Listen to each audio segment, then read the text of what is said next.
April 7th, 1945. East China Sea, 200 miles north of Okinawa.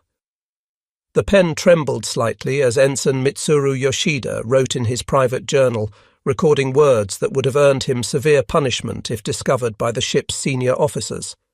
This cannot be what the Admirals promised us. No battleship, however mighty, can survive what approaches from the horizon. Through the radar scope, he had just witnessed something that contradicted everything the Imperial Japanese Navy had taught him about the invincibility of the super battleship Yamato. Hundreds of aircraft signatures bloomed across his screen like deadly flowers, approaching from multiple directions at speeds his ship could never hope to evade. The heaviest battleship ever constructed, displacing nearly 72,000 tons at full load and bristling with the most powerful naval guns ever mounted on a warship, was about to face an enemy it could not fight. In Japanese naval planning rooms, the battleship represented ultimate power. Yet here, in the open waters of the East China Sea, a new reality was about to write the final chapter of the battleship era. 3,332 men stood on the decks and within the compartments of Yamato that morning. None of them knew they were sailing on history's last great battleship sortie, a desperate gamble that would end not in glorious surface combat, but in a one-sided aerial massacre. The mathematics of this battle were not about armour thickness or shell weight. They were about a simple equation that Japanese admirals refused to accept. One battleship, however powerful, could not defeat nearly 400 aircraft operating in coordinated waves with complete air superiority. The transformation from confidence to catastrophe would take less than 2 hours. The collapse had begun years earlier, in the design rooms of the Kure Naval Arsenal. Between 1934 and 1937, Japanese naval architects had pursued an obsession. If they could not match American numerical superiority in warships, they would build individual vessels so powerful that one Japanese battleship could defeat 2 or even 3 American ones. Captain Kikuo Fujimoto, the brilliant and controversial designer who conceived the Yamato class, pitched his vision to the Naval General Staff in March 1934. A battleship displacing 70,000 tons at full load, armed with 9 18.1-inch guns, protected by armour up to 16 inches thick on the belt. The specifications defied international naval treaties and exceeded anything any nation had attempted. Construction began in November 1937 at the Kure Naval Arsenal under extreme secrecy. Workers signed non-disclosure agreements under penalty of imprisonment. Neighbourhoods near the shipyard had their windows boarded over. Palm trees and tall barriers were erected around the construction site. When Yamato's sister ship Musashi was launched from Nagasaki in November 1940, the city was placed under air raid alert, forcing all residents indoors so no civilian eyes could witness the vessel.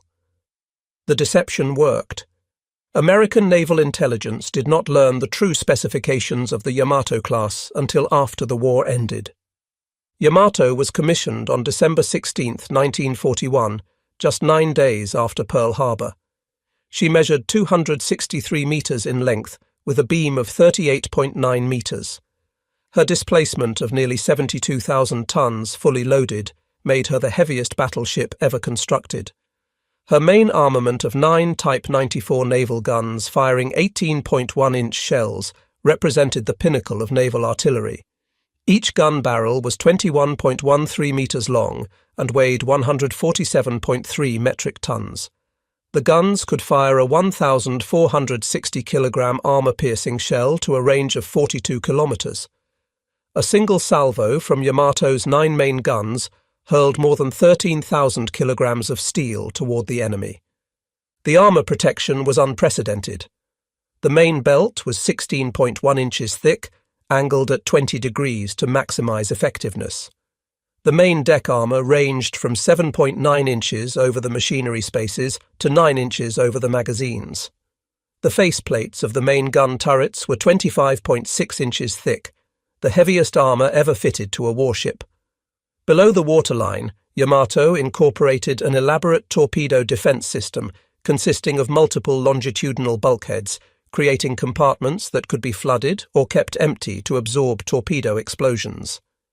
The system was designed to withstand 3 torpedo hits on the same side without catastrophic effect. This claim would be tested on April 7th. The secondary armament initially consisted of 12 155mm guns in 4 triple turrets and 12 127mm dual-purpose guns in 6 twin mounts. For anti-aircraft defence, Yamato initially carried only 24 25mm guns, a pathetically inadequate number that reflected the Imperial Japanese Navy's fatal underestimation of air power. This oversight would prove catastrophic.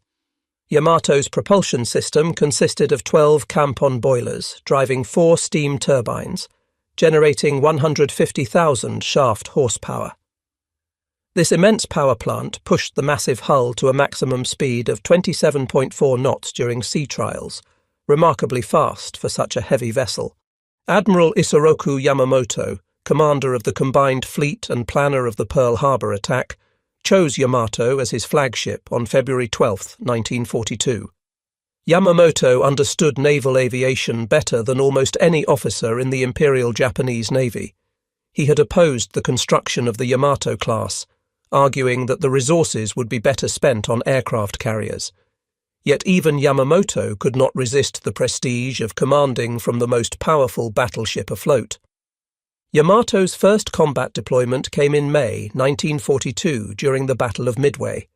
Yamamoto embarked aboard the battleship with the main battle force, positioning his fleet 300 miles behind the carrier striking force. The battle plan called for the carriers to attack Midway Island and lure the American carrier fleet into range of Yamamoto's battleships. The plan collapsed spectacularly. American carrier aircraft found and destroyed 4 Japanese fleet carriers in a single day. Yamato never fired a shot. She turned back toward Japan without engaging any American forces. This pattern would repeat throughout Yamato's career. Despite mounting guns that could destroy any ship afloat from ranges where the enemy could not reply, Yamato would spend most of the war hiding in anchorages, her fuel too precious to waste, her value too great to risk in combat where American air power dominated. Between July 1942 and June 1944, Yamato spent months at Truk Lagoon in the Caroline Islands, serving primarily as a flagship and accommodation ship. Crew members gave lectures, conducted drills, and waited for a battle that never came. By late 1943, as American forces began their island-hopping campaign across the Central Pacific, the strategic situation for Japan had deteriorated catastrophically. The Imperial Japanese Navy had lost dozens of destroyers, cruisers, and carriers in the Solomon Islands campaign and the Battle of the Philippine Sea. Fuel shortages were becoming critical as American submarines strangled Japanese oil shipments from the Dutch East Indies. Yamato returned to Japan in December 1943 for modifications. Workers removed 2 of the 4 triple 155mm secondary turrets and replaced them with additional anti-aircraft weapons. The light anti-aircraft armament was increased from 24 to 52 25mm guns. Radar systems were installed. When Yamato emerged from the Kure naval arsenal in March 1944, she was a more balanced warship, but the strategic window for battleship dominance had closed forever. The first and only time Yamato's main guns fired at enemy warships came in October 1944 during the Battle of Leyte Gulf. Vice Admiral Takeo Kurita would lead a surface striking force, including Yamato and her sister ship Musashi, through the San Bernardino Strait to attack American landing forces at Leyte. On October 24th, during the Battle of the Sibuyan Sea, American carrier aircraft subjected Musashi to wave after wave of attacks. Over 4 hours, the battleship absorbed an estimated 17 bomb hits and 19 torpedo hits before capsizing and sinking with the loss of over 1,000 crew members. Yamato witnessed her sister ship's destruction from 30 miles away. The lesson was clear and terrible. No amount of armour could protect a battleship from massed air attack. At 6:57 on the morning of October 25, 1944, Yamato opened fire on American ships for the first and only time in her career. The range was 35,000 yards. 6 American escort carriers with minimal escorts lay directly ahead. These were the ships of Taffy 3, providing air support for ground forces on Leyte. For nearly 2 hours, Yamato pursued the American ships, firing salvo after salvo. She scored hits on the escort carrier USS White Plains, a shell that exploded just beneath the keel, causing severe damage. She contributed to the sinking of the escort carrier USS Gambier Bay and the destroyers USS Johnston and USS Howell. Yet even in this moment of apparent triumph, the limitations of battleship warfare became apparent. The American destroyers charged directly at the Japanese battleships in what should have been suicidal attacks. Their desperate courage worked. Kurita, fearing submarine attacks and believing he was engaging fleet carriers rather than escort carriers, ordered a general retreat just as his battleships were on the verge of reaching the American landing beaches. As Yamato withdrew from the battle, American carrier aircraft from the main fleet caught up with the Japanese force. Bombs damaged Yamato's weather deck and killed several crew members. By late 1944, Japan's strategic position had become hopeless. American forces controlled the Central Pacific, were liberating the Philippines, and were preparing to assault islands within bombing range of the Japanese home islands. The Imperial Japanese Navy's combined fleet had been effectively destroyed. Yamato returned to Japan in November 1944 and entered dry dock at Kure for repairs. On November 25th, while transiting the East China Sea, Yamato's battle group was attacked by the American submarine USS Sea Lion. The submarine sank the battleship Congo and a destroyer. Yamato escaped undamaged. The repairs and anti-aircraft upgrades at Kure consumed the final months of 1944. Workers installed additional 25mm anti-aircraft guns, bringing the total to 162.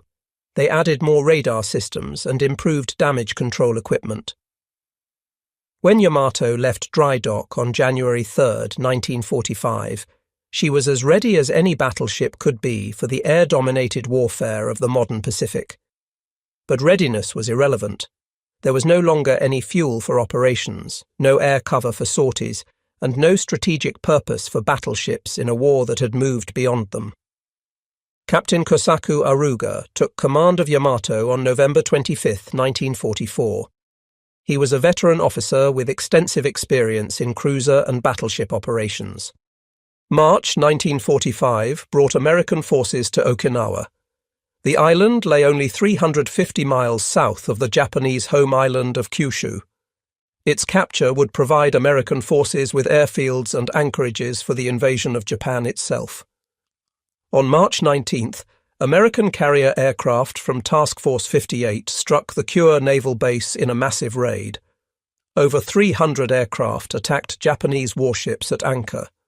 Yamato was hit by one bomb on her bridge structure and suffered damage from near misses. 5 crew members were killed and several dozen wounded. American forces invaded Okinawa on April 1, 1945. The landings were virtually unopposed, as Japanese forces withdrew to prepared defensive positions in the island's rugged interior. During a conference in Tokyo in March 1945, Emperor Hirohito was briefed on plans for Okinawa's defense. The army explained extensive preparations for ground defense and massive kamikaze air attacks. The emperor reportedly asked a question that would seal Yamato's fate. But what about the Navy? What are they doing to assist in defending Okinawa? Have we no more ships? The Navy's senior leadership, already humiliated by years of defeat and their inability to prevent American forces from approaching the home islands, felt compelled to demonstrate that the Navy still existed, still had fighting spirit. Admiral Soemu Toyoda, Commander-in-Chief of the Combined Fleet, ordered his staff to develop an operation using the Navy's few remaining surface ships. The resulting plan was called Tengo, Heaven No. 1. Yamato, the light cruiser Yahagi, and 8 destroyers would sortie from the inland sea, transit through the East China Sea, and attack American forces at Okinawa. The ships would fight their way through American naval defences, beach themselves on Okinawa's shores, and use their guns as immobile coastal artillery until destroyed. Any surviving crew would go ashore to fight alongside the army garrison until killed. The plan was presented to Vice Admiral Seiichi Ito, commander of the Second Fleet, on April 5th. Ito's reaction was reportedly furious. He called the operation a meaningless sacrifice of ships and men that would accomplish nothing except propaganda value. He pointed out the obvious flaws. The force would have no air cover beyond the first few hours. American submarines and reconnaissance aircraft would detect the sortie immediately. American carrier task forces would intercept long before the Japanese ships reached Okinawa. The force lacked sufficient fuel even to return to Japan. Ito refused to order the operation initially. The argument continued into the night of April 5th. Staff officers from Tokyo explained that the order came from the highest levels. Ito eventually relented, though he reportedly said the operation was a waste that would achieve nothing except adding to the casualty lists. At 1600 hours on April 6th, Yamato departed the Tokuyama oil depot for the last time. The battleship had been given fuel for a one-way trip to Okinawa. Yahagi and 8 destroyers accompanied Yamato. The total force comprised approximately 3,000 Japanese sailors. Before departure, crews were assembled and informed of the mission's nature. Any man could request to remain behind without shame. None did. Approximately 67 junior officer candidates and some sick or injured crew members were ordered off the ships to preserve trained personnel. The force passed through the Bungo Strait between Kyushu and Shikoku shortly after midnight on April 7th. American submarines USS Threadfin and USS Hackleback were waiting, positioned based on intelligence intercepts that had revealed Operation Tengo's details days before execution. The submarines tracked the Japanese force throughout the night, transmitting regular position reports. The Japanese detected the submarines and knew they were being followed, but could do nothing to prevent it. As dawn broke on April 7th, the Japanese force passed the Osumi Peninsula and entered the open waters of the East China Sea. They formed a defensive circle with Yahagi in the lead, Yamato in the centre, and the 8 destroyers arrayed in a ring with 1,500 metres between each ship. Speed was increased to 20 knots. At 0600, 6 Mitsubishi A6M0 fighters arrived to provide combat air patrol. This token force represented the entirety of Japanese air cover. The pilots had been told to remain until 1000 hours, then return to base. After that, Yamato would face American air power alone. The morning was overcast with low clouds at 3,000 feet and intermittent rain squalls. Visibility varied from excellent to nearly zero. American reconnaissance aircraft first detected the Japanese force at 0823. An F-6F Hellcat from the carrier USS Essex spotted Yamato's unmistakable silhouette through a break in the clouds.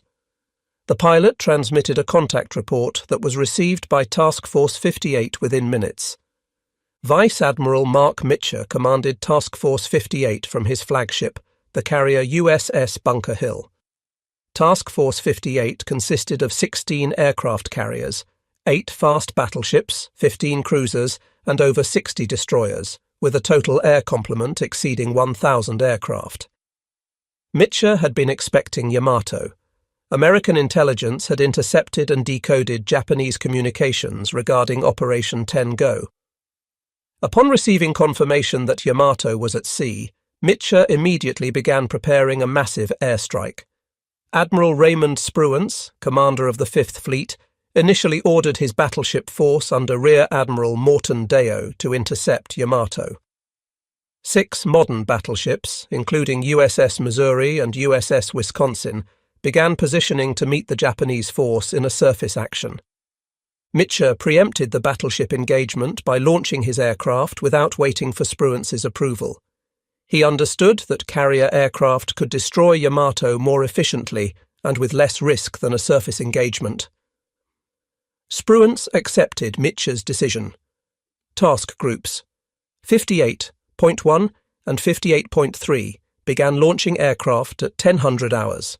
The carriers USS Hornet, USS Bennington, USS Belleau Wood, USS San Jacinto, USS Essex, USS Bunker Hill, USS Hancock, and USS Bataan launched a total of 280 aircraft in the first wave.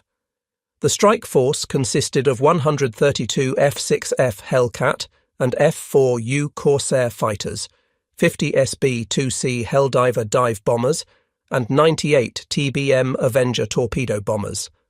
53 aircraft from USS Hancock launched 15 minutes late and failed to find the Japanese force in the poor weather, reducing the first wave to 227 aircraft.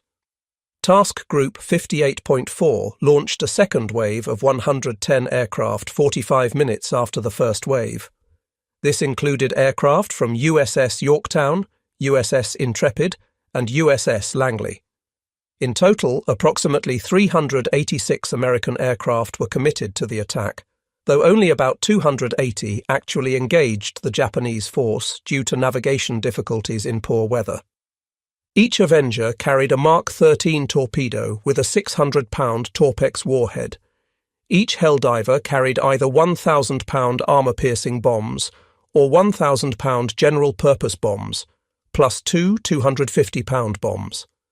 The fighters carried bombs or rockets in addition to their machine guns and cannon.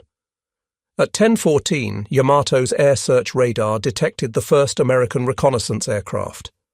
The 6 Japanese Zero fighters attempted to intercept but were hopelessly outnumbered.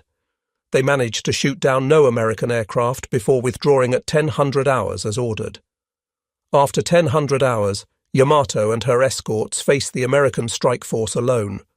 At 1100 hours, American aircraft began circling the Japanese force just outside anti-aircraft range.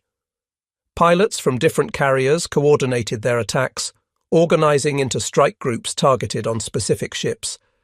The coordination was methodical and professional, demonstrating the vast experience American naval aviators had accumulated over 3 years of Pacific combat. At 12:32, lookouts aboard Yamato sighted the first incoming strike. Captain Hara aboard Yahagi later described the sight as terrifying. Large formations of aircraft circled the task force in clockwise and counterclockwise rotations, like wolves circling prey. At 12:34, Yamato opened fire with her forward main battery turrets. The battleship was firing special Sanshikidan shells, anti-aircraft munitions that used a time fuse to create a shotgun blast of steel fragments. Firing 18-inch naval guns at aircraft was an act of desperation. The shells proved completely ineffective. American aircraft simply flew through the explosions untouched. At 12:37, the first wave attacked. Dive bombers descended through the clouds, pulling up at the last moment to release their bombs. Torpedo bombers approached at wave-top height from multiple directions.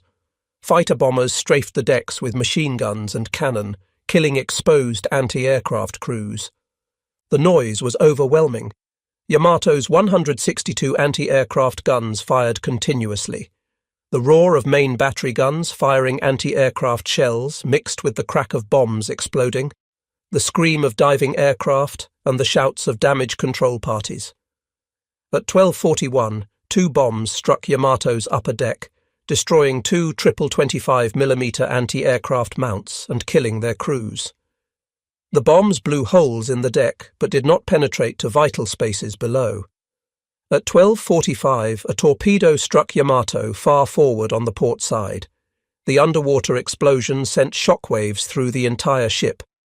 Flooding began in forward compartments, but watertight doors held and the damage was contained. 2 more bombs struck near the aft centerline turret at 12:46. One bomb landed directly on top of the turret, penetrating the armoured roof and exploding inside. The explosion killed almost the entire turret crew. Only 1 man survived. 2 or 3 torpedoes hit Yamato between 12:48 and 12:50. Confirmed hits struck near the portside engine room and boiler room. Flooding increased dramatically. Counter-flooding was initiated on the starboard side to correct the developing list to port. The first wave attack lasted approximately 18 minutes. As American aircraft withdrew, damage assessment teams reported to Captain Aruga. Yamato had been hit by at least 5 torpedoes and 4 bombs. Flooding was significant but controlled. The ship still made 20 knots. Anti-aircraft armament was reduced but functional. The assessment changed dramatically at 13:02 when radar detected the second wave approaching. This wave consisted of 50 aircraft from USS Essex and USS Bataan. At 13:22, an Essex F-4U Corsair hit Yamato with a 1,000-pound bomb on the port bow. Helldivers followed, scoring additional hits in the bridge area. 5 Helldivers were damaged by anti-aircraft fire, demonstrating that Yamato's defences remained dangerous. Between 13:25 and 13:30, 3 or 4 torpedoes struck Yamato on the port side amidships. All torpedo bombers had been ordered to attack only the port side to speed the battleship's capsize. This concentration of damage proved devastatingly effective. Flooding accelerated dramatically in the portside boiler rooms and engine spaces. The list to port increased past 10 degrees. Counter-flooding on the starboard side corrected the list temporarily, but the Damage Control Centre reported that the starboard outer engine room would have to be flooded to prevent capsizing. Captain Aruga made the agonising decision to flood the starboard engine room.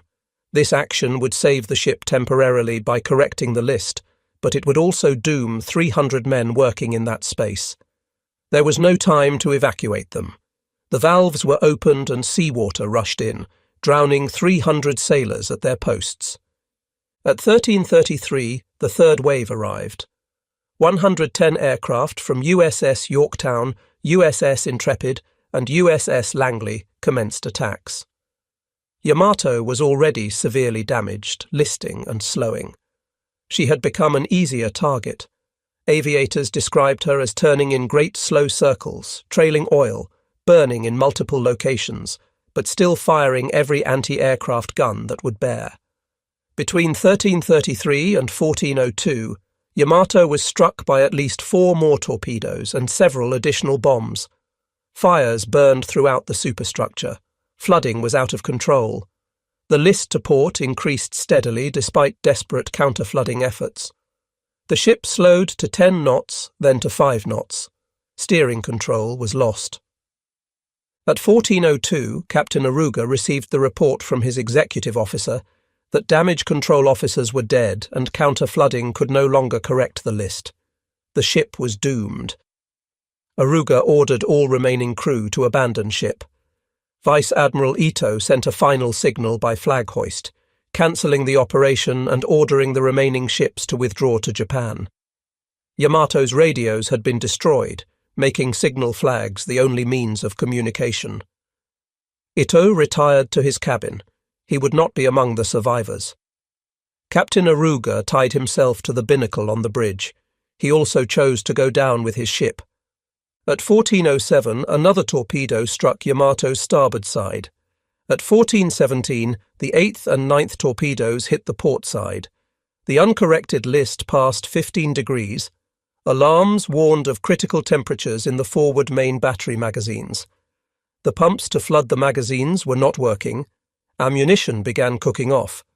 At 14:20, Yamato capsized completely to port.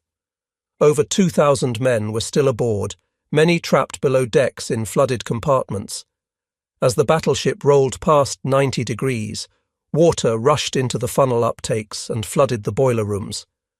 The sudden influx of seawater onto superheated boilers created a massive steam explosion. Simultaneously, the uncontrolled fires in the forward magazine reached the main powder charges. At 14:23, Yamato exploded.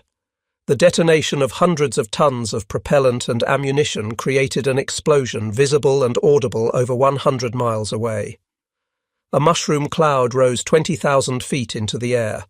The blast wave was so powerful that several American aircraft flying overhead were damaged. Yamato broke into two main sections and sank in 340 meters of water, approximately 200 miles northwest of Okinawa. Of 3,332 crew members, only 276 survived. The American aircraft had attacked for 1 hour and 46 minutes. Yamato had been hit by an estimated 11 to 13 torpedoes and 6 to 15 bombs. American losses were 10 aircraft and 12 crew members. The disparity was staggering. The light cruiser Yahagi and 4 destroyers were also sunk. The remaining 4 destroyers rescued what survivors they could and withdrew to Japan.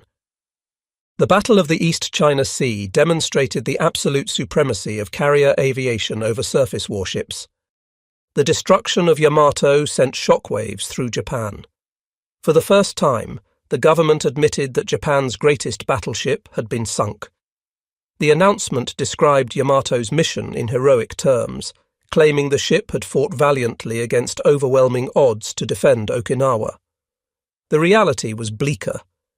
Yamato had accomplished nothing except adding 3,000 names to the casualty lists. She sank no American ships. She prevented no landings. She did not even reach visual range of Okinawa. For the United States Navy, Yamato's destruction confirmed the complete transformation of naval warfare. Aircraft carriers were now the capital ships of all naval forces. The lessons learned from sinking Yamato influenced American naval planning for decades. Concentrated air attack could destroy any surface target. Coordination between multiple carrier groups multiplied effectiveness. Focusing torpedo attacks on one side of a ship accelerated capsize. Survivors of Yamato carried memories of the battle for the rest of their lives. Ensign Mitsuru Yoshida, the radar officer who had written in his journal before the battle, survived the sinking. He spent hours in the oil-covered water before being rescued by a destroyer. After the war, he wrote Requiem for Battleship Yamato, a detailed account of the ship's final voyage. His book became a bestseller in Japan and remains the most detailed first-hand account of the battle. Yoshida described the psychological impact of serving aboard a ship everyone knew was doomed. The crew understood they were sailing to certain death. Yet discipline never broke. Men went to their posts, performed their duties, and died without panic. American commanders studied the battle extensively. The after-action reports from Task Force 58 analyzed every aspect of the engagement. Torpedoes were far more effective than bombs against heavily armored warships. Yamato's armor had shrugged off most bomb hits, but torpedoes struck below the armor belt, where the hull was more vulnerable. Concentrated attacks on one side of the ship caused uncontrollable flooding and rapid capsize. Coordination between dive bombers, torpedo bombers, and fighters maximized effectiveness. Dive bombers and fighters suppressed anti-aircraft fire, allowing torpedo bombers to make their attacks with fewer losses. The sheer number of aircraft overwhelmed Japanese defenses. Yamato's anti-aircraft guns shot down only 10 American aircraft, despite firing thousands of shells. The strategic implications of Yamato's destruction extended beyond the immediate tactical lessons. Japan's decision to expend her greatest battleship in a suicide mission reflected the desperation of Japan's strategic position in April 1945. No rational military calculation suggested Operation 10 Go would succeed. The mission was ordered for psychological and political reasons, not military ones. American planners understood this mentality and feared it. If Japan was willing to expend 3,000 sailors in a hopeless battleship sortie, how many lives would be lost in an invasion of the Japanese home islands? The Battle of Okinawa, still raging when Yamato was sunk, demonstrated Japanese willingness to fight to annihilation. Over 100,000 Japanese soldiers and civilians died defending Okinawa. After the war, Yamato became a powerful symbol in Japanese culture. The battleship represented both the technical excellence of Japanese engineering and the tragic futility of Japan's war effort. The 1974 anime series Space Battleship Yamato reimagined the sunken battleship being raised and converted into a spacecraft to save Earth from alien invasion. The series became hugely popular, establishing a template for space opera anime. The 2005 film Yamato told the story of the battleship's final voyage from multiple crew members' perspectives. The film earned over 5 billion yen at the box office. The Yamato Museum opened in Kure in 2005, 60 years after the battleship's sinking. The museum features a massive 1:10 scale model of Yamato, along with artifacts, photographs, and detailed exhibits about the ship's construction and service. The museum attracts hundreds of thousands of visitors annually. Several expeditions have located and photographed Yamato's wreck. The battleship rests in two main sections on the seafloor, approximately 340 meters below the surface. Japanese law protects the wreck as a war grave, prohibiting salvage or disturbance. The 3,000 men who died aboard Yamato remain with their ship. The historical assessment of Yamato's value remains contentious. Some argue that she was a magnificent achievement of naval architecture, the culmination of battleship development. Others contend that Yamato represented a colossal waste of resources, a dinosaur completed just as the age of dinosaurs ended. Both perspectives contain truth. Yamato was superbly engineered and built. She incorporated revolutionary design features and represented the absolute peak of battleship construction. But she was also strategically obsolete before she was completed. The resources consumed by building Yamato and her sister Musashi were staggering.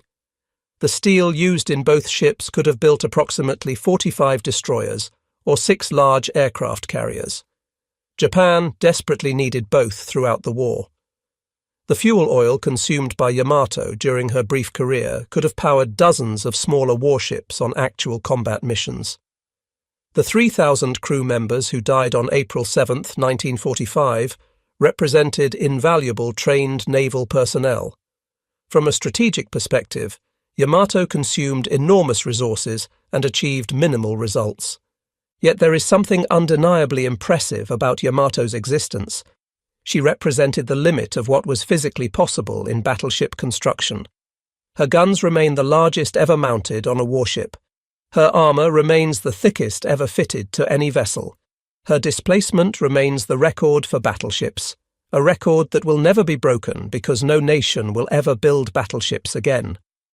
In this sense, Yamato achieved immortality not through combat effectiveness, but through being the definitive final statement of an entire class of warship.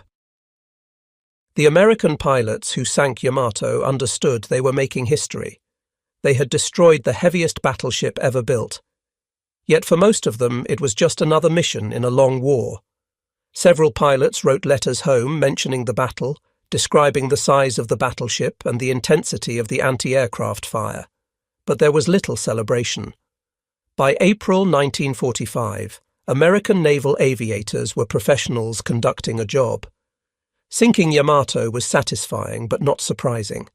They had the training, the experience, the aircraft, and the numbers to destroy any ship afloat. This contrast between American professionalism and Japanese sacrifice characterized the Pacific War's final year. American forces approached combat with overwhelming material superiority and systematic tactical planning. Japanese forces, lacking resources and viable strategy, resorted to suicidal attacks intended to inflict maximum psychological impact while achieving minimal tactical results. Yamato's suicide mission fit this pattern perfectly. The mission was never expected to succeed militarily, but spirit without strategy is waste. Yamato's 3,000 dead did not slow the American advance by a single day. Okinawa fell. American aircraft began bombing the Japanese home islands with impunity. 4 months after Yamato sank, Japan surrendered unconditionally. The final irony of Yamato's story is that she was sunk while trying to accomplish exactly what American forces wanted. The mission to Okinawa drew Yamato into open water where American carrier aircraft could destroy her. If Yamato had remained in port, she would have posed a threat during any invasion of Japan. Destroying her at anchor would have been difficult. But Japan's leadership chose to expend the battleship in a gesture rather than conserve her for actual defense. American commanders could hardly believe their fortune when intelligence confirmed Operation Tengo. Task Force 58 obliged by destroying her completely. Today, Yamato rests on the seafloor of the East China Sea, a tomb for 3,000 men and a monument to the end of the battleship era. She never fought the decisive surface engagement Japanese planners envisioned. She never justified the enormous resources invested in her construction, yet she endures in memory because she represented the absolute limit of what human engineering could achieve within the constraints of battleship design. Japanese admirals boasted that Yamato was unsinkable, the greatest battleship ever built, invincible in surface combat. They were right about her being the most powerful battleship. But unsinkable, nearly 400 American aircraft and less than 2 hours of combat proved that claim catastrophically wrong. Yamato sank because the nature of naval warfare had fundamentally changed. No battleship, however powerful, could survive in an environment where the enemy commanded the air. The age of the battleship died with Yamato on April 7, 1945. What replaced it was the age of the aircraft carrier, and in that competition Japan had already lost.